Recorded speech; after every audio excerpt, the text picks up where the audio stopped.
বুড়োরা এমনি ভালো হয়ে গেছে, চোখে পাওয়ার নাই। আগে দিনের বেলা তারা দেখতে হলে রাত্রিও পায়খানার দরজা খুঁজে পায় না চশমা ছাড়া।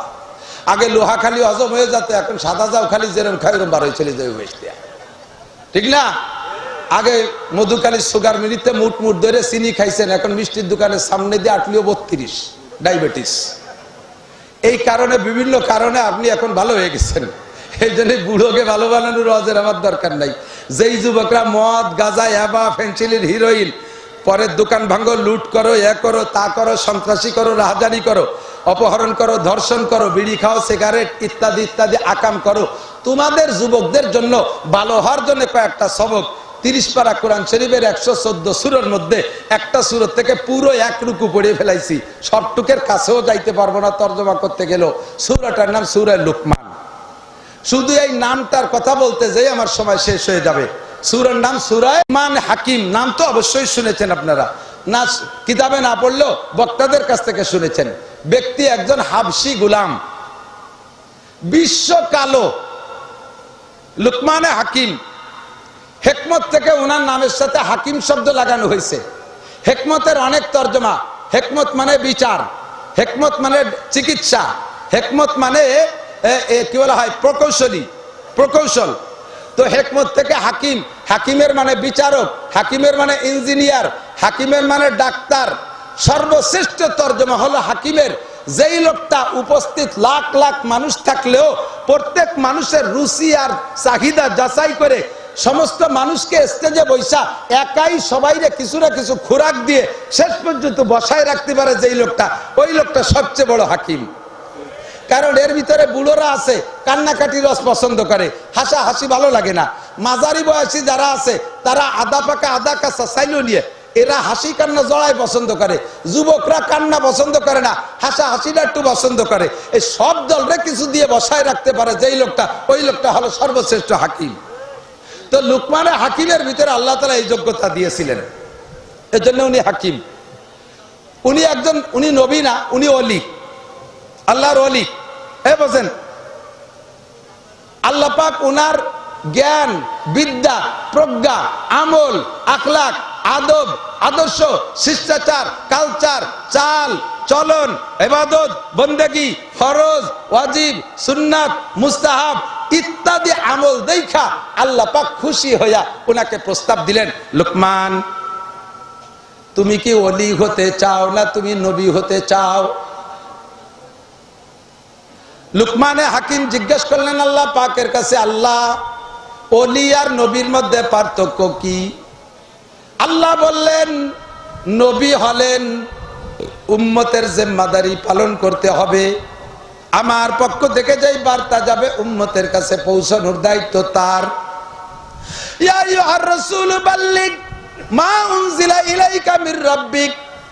নবী হইলে তার আমার সামনে কিয়ামতে কাঠগড়ায় দাঁড়িয়ে আমার প্রদত্ত জিম্মাদারি যথাযথ পালন করেছে কিনা এই জবাব আমার কাছে দিতে হবে। এইটা হলো নবীদের জিম্মাদারি। তবে তাদের মর্যাদা এত বেশি, এত বেশি, সারা দুনিয়ার সমস্ত মানুষ যদি ওলি হইয়া যায়, সারা দুনিয়ার সব মানুষ যদি ওলি হইয়া যায়, আর এই সব ওলিকে যদি এক পাল্লায় রাখা হয়, 2.5 থেকে 3 লক্ষ নবী রাসূলদের ভিতরে সবচাইতে ছোট্ট একজন নবীকে যদি আর এক পাল্লায় রাখা হয়, সমস্ত ওলিদের চাইতে একজন নবীর পাল্লা ভারী হইয়া যায়। নবীদের বিশাল জিম্মাদারি, ওলিদের এই জিম্মাদারি নাই। ওলিদের জিম্মাদারি তোমার ব্যক্তি জীবনের আমলের হিসাব দিয়ে তুমি পার হয়ে চলে যাও, জান্নাতে যাও। আর নবীদের জিম্মাদারি গোটা উম্মতের জবাব দিতে হবে। তুমি কি মধুখালী যে দাওয়াত দিয়েছো, তুমি কি মেকসামি যে দাওয়াত দিয়েছো, তুমি কি জামালপুর গিয়ে দাওয়াত দিয়েছো, আরে তুমি কি পাশের গ্রামে গিয়ে দাওয়াত দিয়েছো, তুমি কি এই জায়গা ওই জায়গা গিয়েছো? যদি কোনো জায়গা যাইতে বাকি থাকে নবীকে কাঠগড়ায় দাঁড়াইয়া এই জবাব দেওয়া লাগবে, কেন তুমি যাও নাই? আমার নবীকে পর্যন্ত আল্লাহ পাক বলেন, ইয়া আইয়ুহার রাসূল বাল্লিগ, হে নবী তুমি উম্মতের কাছে দাওয়াত পৌঁছাইয়া দাও, কলেমার দাওয়াত পৌঁছাইয়া দাও, নামাজের দাওয়াত পৌঁছাইয়া দাও, হজের দাওয়াত পৌঁছাইয়া দাও, যাকাতের দাওয়াত পৌঁছাইয়া দাও, কুরআনে কারীম পৌঁছাইয়া দাও। ফা ইল্লাম তাফাল, যদি উম্মতের কাছে কথাগুলো যথাযথ না পৌঁছাও তাহলে প্রমাণিত হবে ফামা বাল্লাগতা রিসালাতা, তোমার যে দায়িত্ব দিছি সঠিকভাবে পালন করো নাই।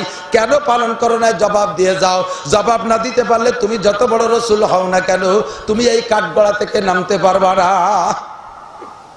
লুকমান হাকিম বললেন, আল্লাহ নবী হইলে এত বড় জিম্মাদারি আর ওলি হইলে এত সহজ ব্যবস্থা, কাজেই আল্লাহ আমি নবী হব না আমি ওলি হব। আল্লাহ কয়, ও লুকমান তোমার মধ্যে নবুয়তির প্রজ্ঞা আছে, কেন তুমি নিলে না? লুকমানে হাকিম বললেন, আল্লাহ হাকিম তো বুদ্ধিমান মানুষ, উনি বললেন, আল্লাহ আমার জানা মতে তুমি আমার আগে যত মানুষকে নবী বানাইছো কেউরে এইভাবে জিজ্ঞাসা করে বানাও নাই, কেউকে জিজ্ঞেস করো নাই যে নবী হবা না ওলি হবা, যারে নবী বানাবা তারে বানাই দেছো, তুমি আমারে নবী বানাবা না বলেই তো জিজ্ঞেস করছো। নবী বানালি তো প্রস্তাব ডাইরেক্ট জিবরাইলের মাধ্যমে আমার সার্টিফিকেট দিয়ে দিতে, আমার গাড়িতে পতাকা একটা উড়োই দিতে। আমি এই জন্য বুঝছি যে তুমি আমার নবী বানাবা না, তবে আমি তুমি আমার সাথে প্রতারণা করছো তা না, আমি যদি তোমার প্রস্তাব গ্রহণ করি। আল্লাহ কি প্রতারক? আল্লাহ কি প্রতারক? আল্লাহকে উনি চাইলে দিয়ে দিতেন, কিন্তু উনি আল্লাহকে এভাবে বলিয়া এড়াই গেলেন যে না আমি আল্লাহ তোমার ওলি হব। তো আল্লাহ তাআলা উনাকে ওলি বানায় নিলেন। ওলি হলে লাভ কি? আপনারা আমরা তো কেউ নবী হতে পারবো না, আল্লাহর ওলি হব, বলেন আমিন। ওলি হলে লাভ কি? আল্লাহ বলেন ওলির বহুবচন হলো আউলিয়া। আলা ইন্না আউলিয়া আল্লাহি লা খাউফুন আলাইহিম ওয়া লা হুম ইয়াহজানুন। যারা আল্লাহর ওলি হয় তাদের দুনিয়া আখিরাতে কোনো জায়গা ভয়ও নাই, টেনশনও নাই, বিনা হিসাবে পার করেন। সুবহানাল্লাহ। আল্লাহ যেন আমাদের ওলি হওয়ার তৌফিক দান করে। এই লোকটার পরিচয়, বংশ পরিচয়, উনি গোলামের বেটা গোলাম। বোঝেন নাই? গোলাম জীবন ভরে গোলাম শোনেন একটু, যদি জানা থাকে তো ভালো, না জানা থাকলে গোলাম ডারে বুঝে নেন গোলাম কারে কয়। গোলাম সেম কোয়ালিটি অফ আপনার বাড়ির গরু। আপনার বাড়ির গরু আপনার বাড়ির গরুর উপরে আপনার যেমন কর্তৃত্ব, গোলামের উপরে গোলামের মালিকের ওইরকম কর্তৃত্ব। গোলাম বিয়ে করতে পারে মালিক যদি বিয়ে দেয়, যদি বিয়ে না দেয় কোনোদিন বিয়ে করতে পারবে না। যদি গোলামরে বিয়ে দেয় মালিকে, বিয়ে করে বউ আনবে, মিলন তারা করবে, সন্তানও তারা জন্ম দেবে। এই সন্তান রে মালিকে ইচ্ছা করলে আটেনি বেশি বেলায় দিতে পারবে, মা বাপ ঠেকাতে পারবে না। আপনার বাড়ি গাইটা কিনে নিয়ে এসছেন, সাথে একটা বাছুর আনছেন, দুধ ছাড়াই নেই, গাইডারে রেখে বাছুরটারে বেশি বেলায় দেন, এই গাই থেকে আপনার নামে আন্দোলন করতে পারে? দেন কাকা আপনি কত বড় বেইনসাফ, আপনার মতো আনাড়ি হয় না, আমার এই দুধের বাচ্চারে বেশি বেলায় দিলেন, আপনার ডানে বেসলে আপনার কিরম থাকতো? কোনোদিন কি গাই দিয়ে করতে পারে?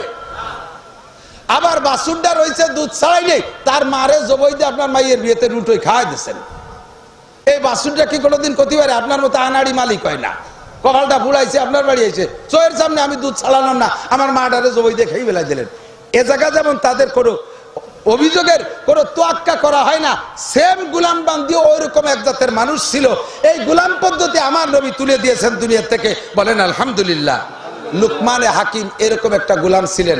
চেহারা যারা সৌদি গেছেন, যারা হজে গেছেন বা পশ্চিমা দেশে কালো মানুষ দেখছেন তারা সাক্ষী দেন, হাবশি কালো যারা, এ কালোর কোয়ালিটি আলাদা। বাঙালি কালো এমন এমন কালো আছে, নাক চোখ মুখের কোয়ালিটি এত সুন্দর, অনেক ফর্সার চাইতে ভালো দেখা যায়। আরে হাবশি কালা জায়গায় যদি বসে থাকে দুনিয়াটারে মনে হয় যেন মানুষটা জঙ্গলের থেকে কোনো প্রাণী উঠে এসে বসে রয়েছে। ঠোঁট দুটো মোটা মোটা, চোখ দুটো একটু, মাথার চুল কুকরি মুকরি, আঙ্গুলের মোটা মোটা সর্বি কলার মতো, হাত পাও বালি বাঙ্গুর মতো ভাইটিয়া করে চৌচির হয়ে গেছে। বুমরা কালা, সাথে পোশাকেরও কোনো ঢক নাই। এইরকম তিনটে কালা সম্পর্কে নবী বলেন, তিন কালা লক্ষ লক্ষ ধলার চাইতে আল্লাহর কাছে প্রিয়। একটা হযরত বিলাল হাবশি কালা, দুই নম্বরে হযরত মাহদা হযরত উমর রাদিয়াল্লাহু তাআলা আনহুর আজাদ করা গোলাম, তিন নম্বরে লুকমানে হাকিম। এই তিনটে কালো গোলাম হাজার হাজার লক্ষ লক্ষ ধলা মানুষের চাইতে আল্লাহর কাছে অত্যন্ত প্রিয়।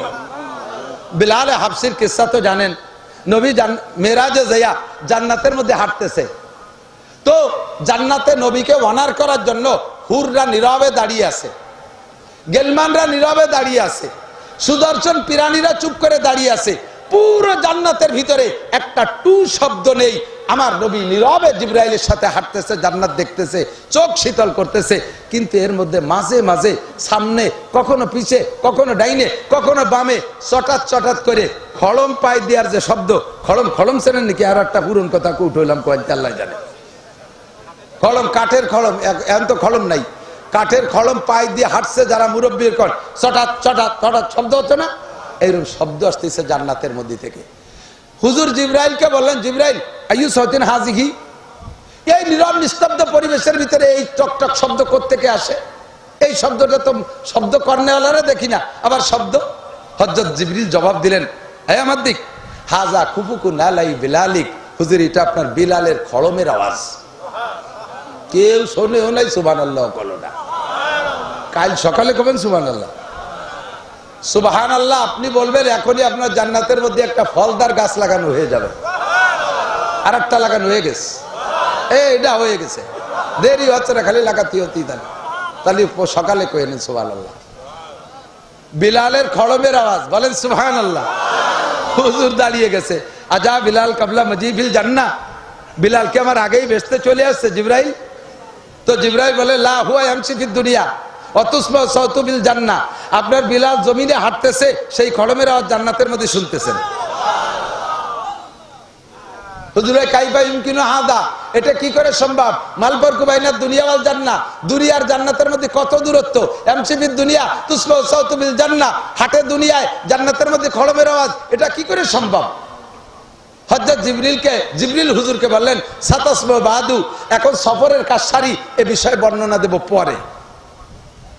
হুজুর জান্নাতের সফর সাইরা দুনিয়ায় আইসা ফজরের বাদে সাহাবায়ে কেরামদেরকে সামনে করে মেরাজের এই আজীব ঘটনা শোনাচ্ছে। এ ভাই, আশ্চর্য ঘটনা কিনা কথা বলেন। নবী বাইতুল মুকাদ্দাস গেলেন রাতারাত, সেখান থেকে 7 আসমান পার হইলেন, সেখান থেকে বাইতুল মামুর গেলেন, সেখান থেকে সিদরাতুল মুনতাহা গেলেন, সেখান থেকে আরশে আজিমে গেলেন। এভাবে জান্নাত জাহান্নাম সব দেখলেন। এই ঘটনা সচক্ষে দেখলেন। এ কথাটা আশ্চর্যের বিষয় কিনা? সাহাবায়ে কেরাম শুনতে স্যার চোখ বড় হয়ে রয়েছে। আর যাদের বিশ্বাস করার দরকার তারা বিশ্বাস করে করে কাঁদতেছে, আর যাদের হাসার দরকার তারা হাসিয়ে যাচ্ছে। এর মধ্যে বিলাল একটু দূরে বসা, হাফসি গোলাম তো, মোটা সোটা গায়ে গন্ধ, একটু দূরে বসা। নজর পড়ার সাথে সাথে হুজুর বলেন, তাআল্লা দাইয়া, কাছে আসো। ডাইকে কোলের মধ্যে বসাইছে, বুকের সাথে জড়াই ধরছে। সব সাহাবা চেয়ে রয়েছে, তাকায় রয়েছে। আল্লাহ, কত সুন্দর সুন্দর সাহাবা, কেউ রে জড়াই ধরলো না, বিলাল রে জড়াই ধরলো, গালে মুখে কপালে 3টে চুমো খাইয়ে কয়, আইয়া আমালিন তা আমালু, বিলাল তুমি কি আমল করো? বিলাল কয়, হুজুর এত সাহাবার ভিতরে কেউ রে কথা জিজ্ঞেস করলেন না, আমাকে জিজ্ঞেস করলেন কি আমল করি। কেন হুজুর জিজ্ঞেস করলেন কেন? সবাই যা করে আমিও তো তাই করি। হুজুর বলেন, বিলাল সামি তো খুফুকা না লাইক ফিল জান্নাহ, জান্নাতের ভিতরে আমি আর কাহারও খড়মের আওয়াজ শুনি নাই, তোমার খড়মের আওয়াজ আমি জান্নাতের মধ্যে শুনে আসছি। বিলালের খড়মের আওয়াজ জান্নাতের মধ্যে হবে, আর বিলাল জাহান্নামী হবে? বিলালও কোন জায়গা? জান্নাতি। কাজেই তুমি জান্নাতি। শুনে বিলাল এবার বুকার মতো বুবাই বুবাই কাঁদতেছে। হুজুর আমি হাবশি গোলাম, আমার 14 পুরুষদের গোলাম, আমার গায়ে কোনো রং নাই, আমার কোনো জায়গা জমি নাই, আমার কোনো পদমর্যাদা নাই, আপনি এত মানুষের ভিতরে আমার খড়মের আওয়াজ জান্নাতের মধ্যে শুনছেন, এত বড় সুসংবাদ, এ তো মেনে নেওয়াও কঠিন, সহ্য করাও কঠিন। কথা বলেন ঠিক ঠিক না? বাজারের মধ্যে যারা বিক্রি করে বেড়ায়, ফকিররা একে 5 টাকা 10 টাকা 5 টাকা 10 টাকা এরমই তো সবাই দেয়। কোন বড় লোক যদি তারে 1 কোটি টাকা দেয়, যে তোর বিক্রি বেড়া লাগবে না বেটা, এটা আনিয়ে বাড়ি নিয়ে ধুয়ে মুছে খাইয়ে যা। 1 কোটি টাকা বস্তা ভরে যদি ও রাতে দেয়, ও টাকা নিয়ে বাড়ি আসতে পারবে না, ও একটা চিৎকার মেরে স্টক করে পড়ে জায়গায় মরে যাবে। ওরে আল্লাহ এত টাকা দিয়ে কি করবো? ওর কলিজা আলো 5 টাকা 10 টাকার, ওর তো 1 কোটি টাকার কলিজা আল্লাহ দেয়নি ওরে, ও টাকা সহ্য করতে পারবে না। বিলাল হাবশি গোলাম, এই সুসংবাদ ওমর সহ্য করতে পারে, আবু বকর পারে, উসমান পারে, আলী পারে, তলহা পারে, জুবায়ের পারে, ইরা পারে, হযরত বিলাল তো হাবশি গোলাম, ওনার সে হাড় না, পাগলের মতো কাঁদতেছে। হুজুর সত্যি শুনছেন? ওয়াল্লাহি সামিতু, আল্লাহর কসম আমি শুনছি। বলো তুমি কি আমল করো? ও নিশ্চয় কোনো খাস আমলের বদৌলতে এই ঘটছে। খানিক চিন্তা করে কয়, হুজুর সবাই যা করে আমিও তো তাই করি, একটা কাজ একটু বেশি করি বলে মনে হয়। সেটা হলো, যখনই অজু বানাই, হারাম ওক্ত আর মাকরু ওক্ত না হইলে 3 টাইমে নামাজ পড়া হারাম, 2 টাইমই পড়া মাকরু। নফল নামাজ 3 টাইমই পড়া হারাম, আর 2 টাইমই পড়া মাকরু। 3 টাইম তো বোঝেন, বেলা উঠার সময়, ডুবার সময়, ঠিক দুপুর, 3 টাইমে পড়া হারাম আর 2 টাইমে পড়া মাকরু। একটা হলো আসরের নামাজ পড়া হয়ে গেলে মাগরিবের আগে কোনো নফল নামাজ পড়া যাবে না। আর একটা হলো শবে সাদেক হওয়ার পরে আজান দিক আর না দিক, ফজরের রক্ত আসার থেকে নিয়ে বেলা উঠার আগ পর্যন্ত কোনো নফল চলবে না, তাহিয়াতুল ওযুও না, তাহিয়াতুল মসজিদও না। এই 5 টাইম বাদে যখনই ওযু বানাই তখনই 2 রাকাত ওযু তাহিয়াতুল ওযু আমি পড়ি। সাথে সাথে জিবরাইল মাথায় হাত দিয়ে বলে, সাদাকা বিলাল হাজা ইয়া রাসূলুল্লাহ, আপনার বিলাল সত্য কথা বলেছে। বিলাল যখন ওযু বানাইয়া ওই জায়নামাজ কি ওযুর স্থান থেকে জায়নামাজ পর্যন্ত হেঁটে যায়, যেই পথটুক সে জমিনের উপর দিয়ে হাঁটে, আমরা জান্নাতের ভিতরে ওই পথটুক তার খলবের আওয়াজ শুনতে পাই। আদমিয়াত লা মুশামু পোস্তেনিস, আদমিয়াত লা মুশামু পোস্তেনিস, আদমিয়ত জুজরি যায় দোস্তেনিস, গরবা সুরত আদমি ইনসাবুদে, আহমদ আবু জাহলে হামেক সাবুদে। এ আমার প্রাণ প্রিয় মধুকালী ফরিদপুরের যুবক, চেহারার নাম মানুষ না, স্বাস্থ্যের নাম মানুষ না, বড় বংশের ছেলে হওয়ার নাম মানুষ না, শিল্পপতি কোটিপতি নেতার সন্তান হওয়ার নাম মানুষ না, IABM-এ BCS পাস করার নাম মানুষ না। মানুষ হলো যার মধ্যে মানবতা আছে, সেইটা মানুষ। কথা বলেন ঠিক কি ঠিক না? মানবতা আলাদা জিনিস, এটা শিক্ষার মাধ্যমে সবসময় আসে না। বড় বড় ডাক্তার ইঞ্জিনিয়ারদেরকে দেখেছি, বড় বড় অফিসারকে দেখেছি, পশুর চাইতে স্বভাব খারাপ। কতক্ষণ ঠিক কি ঠিক না? পশুর চাইতে স্বভাব খারাপ, শিক্ষায় তারে মানুষ বানাইতে পারে নাই। মানবতা আলাদা জিনিস, এই মানবতা শিখতে হলে দুনিয়ার কোনো কোর্সের মধ্যে নাই, মানবতা আছে একমাত্র কোরআন আর হাদিসের শিক্ষা কোর্সের মধ্যে। নবী পাক বলেন, 3 কালা লক্ষ্য ধলার চাইতে ভালো, 1 কালা বিলাল, আর 1 কালা মাহাজা, আর 1 কালা লুকমানে হাকিম। লুকমানে হাকিম লাখখানিক মানুষ নিয়ে একদিন স্টেজে বসে বয়ান করে, লক্ষ লক্ষ মানুষ। আল্লাহ তার জবানের মধ্যে কারামতি দিয়েছিলেন, মাইক লাগতো না, সাউন্ড বক্স লাগতো না। লক্ষ মানুষ যদি বসতো, শুরু মানুষটা যেমন শুনতো তার মুখের আওয়াজ, শেষের মানুষটা ওইভাবে শুনতেন। একবার বলেন সুবহানাল্লাহ। বয়ান করতেছেন, এই কালো মানুষটা মাঝখান থেকে আর একজন কালো উঠে আইছে, বয়সী এক কালো, উনার বয়সী, পাশে ঘুরে আইসা পাশে বইসা একটা কথা জিজ্ঞেস করবে, সাহস পাচ্ছে না। পাশে আইসে একবার গাছ সাথে ডলা দেয়, আবার সরিয়ে বসে, বয়ানের ভিতরে তো লাস্টে উনি বলতে, আমি ঘষাঘষি করতেছেন, কি কিছু বলবেন? কয় যে ভাইজান একটা কথা কবতা সাহস পাচ্ছি না। কি বয়ের কি আছে বলেন? কয় যে না বলবো না, মানে ওনাদের কি অনুমতিটা টাইট করতেছে, না বলবো না। কয় না বলেন। কয় যে আপনি কি সেই লুকমান, যে লুকমান আর আমি একসাথে অমুক মালিকের বাড়ির গোলাম ছিলাম আর এই ছাগল রেখে বেড়াতাম? আপনি কি সেই লুকমান? পিছনে যা হয়ে গেছে, বড় হয়ে গেলে অনেকেই সেই কথা মনে রাখে না। কথা কন না কে? মধুখালীর বাজারে বহুত ব্যবসা বাণিজ্য, বড় বড় ব্যবসায়ী আছে, থাকতে পারে, আমি জানি না, টুও বলতেছি আর কি, আমাদের এলাকার আন্দাজে বলি। একসময় তারা এই জায়গায় যে ভ্যান রিক্সা চালায় বেড়াইছে, পরের মাঠে কামলা কিষেন দেশে, আল্লাহ তাআলা ভাগ্যের পরিবর্তনে এখন কোটিপতি বানাইয়া বাজারের বড় ব্যবসায়ী বানাইছে, শিল্পপতি কোটিপতি বানাই বেড়াইছে। এরকম হতে পারে কি পারে না? যখন বড় লোক হয়ে যায় তখন তারা যদি বলা হয় আপনারা এইরকম ছিলেন না, জব দেয় কি, shut up, no talk but উস্কুত, কথা মোটে কবি না, আমার 14 পুরুষ ধরে জমিদার। অথচ 2 বাপ বেটা 30 বছর আগে মাঠে কামলা দিয়ে বেড়াইছে, আছে না নাই? এই হালাতকে, পিছনের হালাত ভুলে যায় যারা, তারা ফকিরের হাতে ভিক্ষা দিতে পারে না। হ্যাঁ, ফকির যদি রাজা হয়, ফকিরের স্বভাব যায় না। এই জাতীয় দোকানদার ব্যবসায়ীরা বড় লোক হয়ে গেলে তারা ফকিরের খবর নেয় না। আল্লাহ পাক এদেরকে নিষেধ করে, ওয়ালা তানসা নাসিবাকা মিনাদ দুনিয়া ওয়া আহসিন কামা আহসানাল্লাহু ইলাইক। যেই বড় লোক ভিক্ষা দেয় না, বুঝবেন যে ওই বড় লোক একসময় ভিক্ষুক ছিল। ওই ভিক্ষার স্বভাব এখনো তার যায় নাই, খয়রাতি স্বভাব। লুকমানে হাকিম বলে, বাবা কোন লজ্জা শরমের কিছু না, আমি সেই লুকমান। আপনার নাম কি? আমার নাম, আরে দোস্ত একসাথে কত ছাগল চড়াই বেড়াইছে, আমি আর তুমি তো সেই লুকমান। আমি সেই লুকমান। আল্লাহ আমারে নিষেধ করছে পিছনের কথা ভুলে যাইতে, আল্লাহ আমাকে নিষেধ করছে। আমি নিজেও মাঝে মাঝে স্বীকার করি। এখন আল্লাহ তাআলা আমাকে অনেক ভালো রেখেছে। 6 বার হজ উমরা করছি, 4টে ছেলেকে দিয়ে 5 বার উমরা করাইছি। আল্লাহ তাআলা আমারে দামি গাড়ি দিছে, 3 তলা বাড়ি দিছে, লক্ষ লক্ষ টাকা আমার মাদ্রাসায় 1 কোটি টাকা দেওয়ার তৌফিক দিছে, যাকাত ফরজ করে দিছে, ও কুরবানি ওয়াজিব করে দিছে। আমি এখন অনেক ভালো। আমার জীবনে একখান বাইসাইকেল কিনে ছাত্র বয়সে লজিং ছিল 3 মাইল দূরে, নদী পার হইয়া এ জায়গা গেছি, 1 ব্যাগ ভরে কিতাব ঘাড়ে নিয়ে, টিফিনকারী ছাতা হাতে নিয়ে। জিন্দেগিতে একটা ক্লাস কামাই করি নাই, একখান বাইসাইকেল কিনে দেওয়ার তৌফিক আমার আব্বাই হয় নাই। আমি ইমামতি করছি, 250 টাকা বেতনটা পাইয়া আব্বা আমার জন্য পাঠাই দিছি। আব্বা প্যারালাইসিস রুগী, মা দীর্ঘদিনের রুগী, বিছানে পড়া, ঘরের চালে ছাউনি নাই, ভাইগুলো সব মাদ্রাসায় পড়ি। তার ভিতরে এভাবে আমি ইমামতি করে পড়ি। এত অভাবের মধ্যে কাটাইছি, কোনোদিন একটা সাইকেল কিনতে সুযোগ পাই নাই।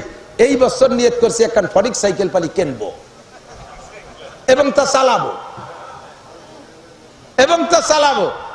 এখন 50 লাখ টাকার গাড়ি চালাই, কিন্তু বাইসাইকেল কিনতে পারি নাই। এখনো বাড়ি থাকলে ঘাস কাটি, এখনো আমি গাভী পালি। এই কিস্সাগুলো উম্মতের কাছে বলি, ছাত্রদের বলি। আমার আব্বা আমার 12 বছর পড়ার ভিতরে যা টাকা দিয়েছে, সম্পূর্ণ টাকা জমা করলে 100 টাকার বেশি হবে না।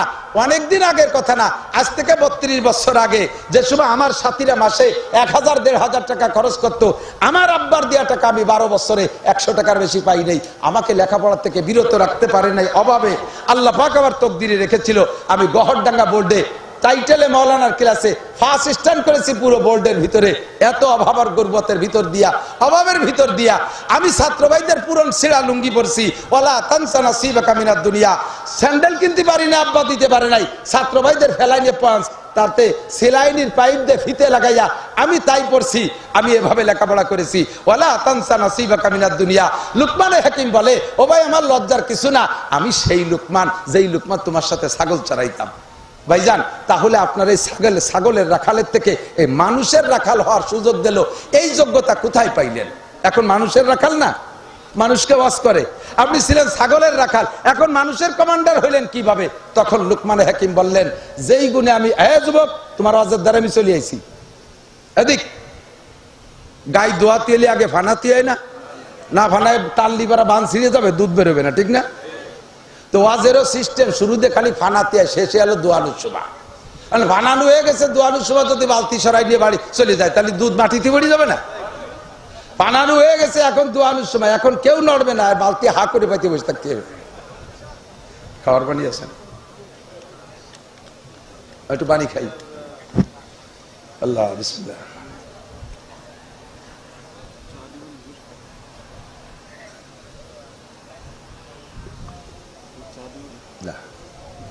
কষ্ট হয়ে গেছে আপনাকে?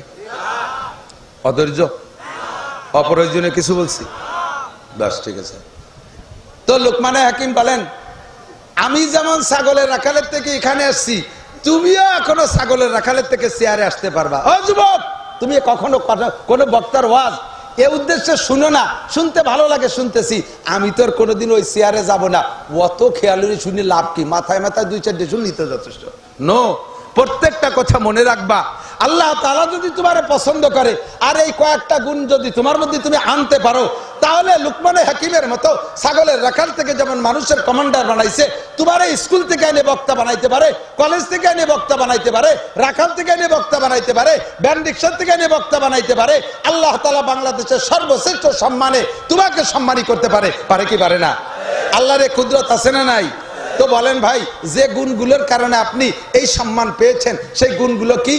1 নম্বর, কয়েকটা অঙ্গকে কন্ট্রোল করা, কয়েকটা অঙ্গকে কন্ট্রোল করা, জাস্ট কয়েকটা অঙ্গ, আমার দিক কয়েকটা অঙ্গ। 1 নম্বরে চোখ, 1 নম্বরে চক্ষু। কেন? চোখ হলো সব আকামের রাহবার। রাহবার বোঝেন তো? গাইড, পথ প্রদর্শক। যত প্রকার অন্যায় এ সব কিছুর রাহবারি, পথ প্রদর্শন কে করে? চোখে করে। অমুকের দালানটা দেখতে ভালো, দখল করতে হবে, চোখে দেখছো বিদায় ভালো লাগছে, দখল করতে হবে। অমুকের পজিশনটা চোখে দেখছো ভালো, তাই দখল করতে হবে। অমুকের মেয়েটা চোখে দেখছো ভালো, তাই অপহরণ করতে হবে। অমকের প্যান্ট জাঙ্গিয়ে এগুলো দেখে ভালো লাগছে, চোখে পছন্দ করা দিছে, বাস ওইরকম তা বানাতে হবে। অমকের চুল কাটা চোখে দেখছো কুত্তো চুলাই দিয়ে উপরে নিয়ে রেখে দিয়েছে কয়না, চোখে ভালো লাগছে ওইভাবে চুল কাটাইতে হবে। অমকের দাড়ির কাটিং মেসি কাটিং, এটা দেখে চোখে ভালো লাগছে ওই মেসি কাটিং এর দাড়ি রাখতে হবে। এই সব আকামের গুরুকে, এই চোখটারে কন্ট্রোল করো, নিচু করো। কুল্লিল মুমিনিন ইয়াগুদ্দু মিন আবসারিহিম, হে নবী বলে দাও পুরুষদেরকে তোমার উম্মতের চোখের নিচে রাখো, চক্ষুকে নিচু করো, কুদৃষ্টি থেকে বাঁচাও। এই যুবকরা আমার দিক তাকাও, পরের মেয়ের দিকে তাকাইও না, এতে চোখের ক্ষতি হয়, ব্রেনের ক্ষতি হয়। মানুষের ব্রেন, ছাত্রদের বলি, ব্রেন নষ্ট হওয়ার জন্য সব চাইতে খেয়াল করে না, ব্রেন নষ্ট হওয়ার জন্য আবার খেয়াল করে না। কেন বলতেছি? যাতে তুমি ভালো করে খেয়াল করো, জীবন ভরে পড়িয়ে পাস তো দূরের কথা ফেলও করো না। ফেল করতে তো কিছু ভালো লাগে, যা ভাইছো তাতে ফেলও হয় না। কেন? যা বড়ি মনে থাকে না, মোড়ে কি কচু থাকবে, যা দেখে আসো রাস্তায় পড়ার সময় বইয়ের মধ্যে তাই দাও। ফেসবুক আর ইন্টারনেট আর ইউটিউব আর গুগলে যাইয়ে দুনিয়ার আওয়াজ আবার দেখছো, এই চোখে তোমার সর্বনাশটা করে দিছে। কতক্ষণ? ব্রেন নষ্ট হওয়ার জন্য সবচাইতে বড় হাতিয়ার হলো চোখ। বিশ্বাস না হয় আমি একেবারে হাতে ধরে প্রমাণ করি, দেখবেন অন্ধ মানুষের ব্রেন ভালো, অন্ধ মানুষের ব্রেন ভালো। এখনই ফোন দেব, আমার কাছে একটা বক্তার নাম আছে মাওলানা মকসুদুল হক, রংপুরি, অন্ধ, বিলকুল অন্ধ। এই ভদ্রলোক যার কণ্ঠ একবার শোনে, তার নাম শুনলে এইভাবে ফোনে হোক আর ডাইরেক্ট হোক সাথে সাথে চিনে ফেলায়। যত মোবাইল নাম্বার একটাও তার মোবাইলে তো সেভ করলে তো সে চোখ দিয়ে দেখবে না, সমস্ত হাজার হাজার মানুষের মোবাইল নাম্বার তার মুখস্থ। বেশি দূর না, অত দূর রংপুর বেশি, এই বাঙ্গা যাবেন, হাফেজ আবু বকর আমার বাড়ি গেছে ওয়াজের দাওয়াত দিতে, ঘন্টা দুই গল্প সল্প রেখা, হুজুর নাম্বারটা দেন যাতে যোগাযোগ করতে পারি। আমি কই নেবা কিসি?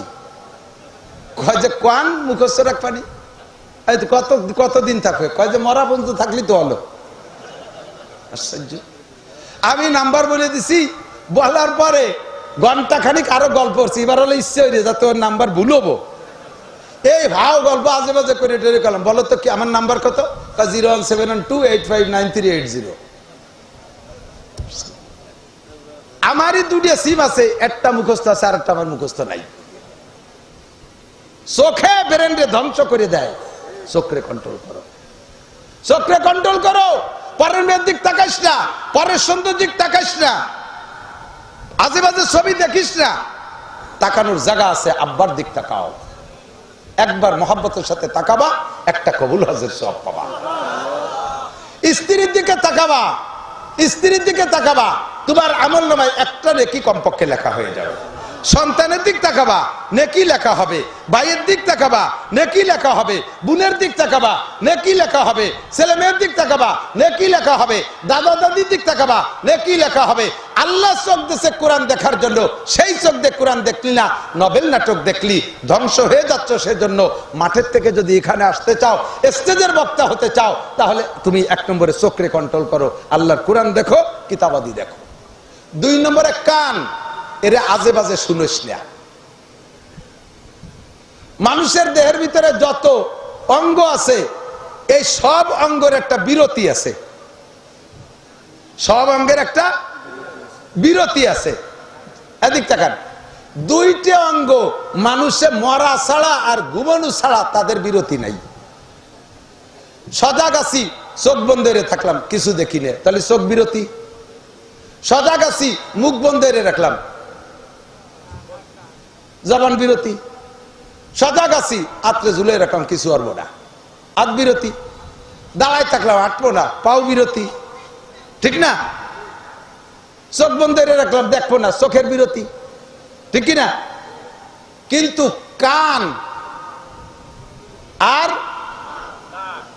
না, কান আর কলব, মন আর এমিয়া তো ঘুমলিও চালু থাকতে হবে, তাই তো বাইসে থাকা যায় না। না, কান আর মন যতক্ষণ সজাগ থাকবেন, যত ফ্রি মাইন্ড করেন, মনের থেকে সব মুছে ফেলাও, এই মুছে ফেলতেও তো মনে একটা কিছু করা লাগে। মন কোনো সময় ফ্রি থাকে না যতক্ষণ সজাগ থাকে।